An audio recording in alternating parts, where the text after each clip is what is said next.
আমাদের চ্যানেলের সকল আপডেট পেতে আপনার স্ক্রিনের সাবস্ক্রাইব ও বেল আইকনটিতে ক্লিক করুন। প্রাথমিক আল্ট্রাসাউন্ডে বাচ্চার হার্টবিট না পেলে করণীয়। সাধারণত 6 থেকে 8 সপ্তাহের মধ্যে বাচ্চার হার্টবিট শুরু হয়, কিন্তু অনেকে এই 6 থেকে 8 সপ্তাহের মধ্যে আল্ট্রাসাউন্ড করতে গিয়ে বাচ্চার হার্টবিট পান না, আর এতে চিন্তিত হয়ে পড়েন। প্রথম মনে রাখুন, আপনি যে গর্ভাবস্থা সপ্তাহ গণনা করেছেন সেটা ভুলও হতে পারে আপনার এখনও 8 সপ্তাহ শুরুই হয়নি। তাই প্রথমবারে হার্টবিট না পেলে কয়েক সপ্তাহ পর আবার আল্ট্রাসাউন্ড করুন।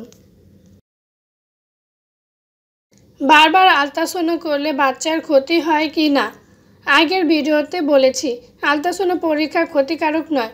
যদি গর্ভাবস্থায় বারবার আল্ট্রাসাউন্ড পরীক্ষা করা হয় তাতেও সমস্যা নেই।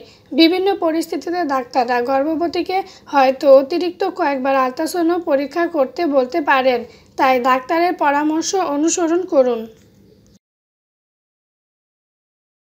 আল্ট্রাসাউন্ডে যে গর্ভকালের হিসাব বলা হয় সেটা সঠিক কি না, এই প্রশ্নটা আমাদের চ্যানেলে অনেকে কমেন্ট করেন।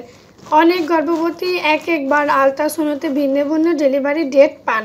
তখন তারা প্রশ্ন করেন, তাহলে কোন আল্ট্রাসাউন্ড তারিখ অনুসরণ করব?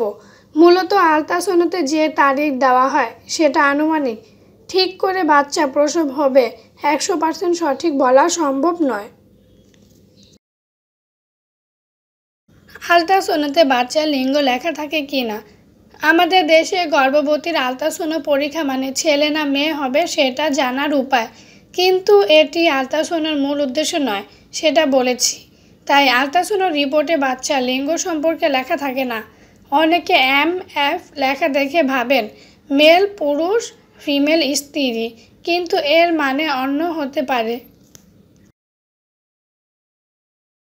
আল্ট্রাসাউন্ড পরীক্ষার পর ডাক্তাররা বাচ্চার লিঙ্গ সম্পর্কে বলেন, সেটা সঠিক কি না। মাঝে মাঝে বাচ্চার পজিশন এমন অবস্থানে থাকে তখন হয়তো স্ক্যানিংয়ে বাচ্চার লিঙ্গ স্পষ্ট বোঝা যায় না, বা মাঝে মাঝে আম্বিলিকাল কর্ড বা নাড়িটা পুরুষাঙ্গ ভেবে ছেলে হবে বলা হয়, কিন্তু বাস্তবে তা নাও হতে পারে। অনেক সময় পরিস্থিতি বুঝে ডাক্তারকে মিথ্যাও বলতে হয়, তাই ডাক্তারকে ভুল না বুঝে বাস্তবতা মানুন, আর ছেলে মেয়ে দুটোই সমান। ডাক্তারকে রিপোর্ট সম্পর্কে জিজ্ঞেস না করা। অনেকে আল্ট্রাসাউন্ড পরীক্ষা করতে যান, কিন্তু রিপোর্ট আসার এর সম্পর্কে বিস্তারিত প্রশ্ন ডাক্তারকে করেন না।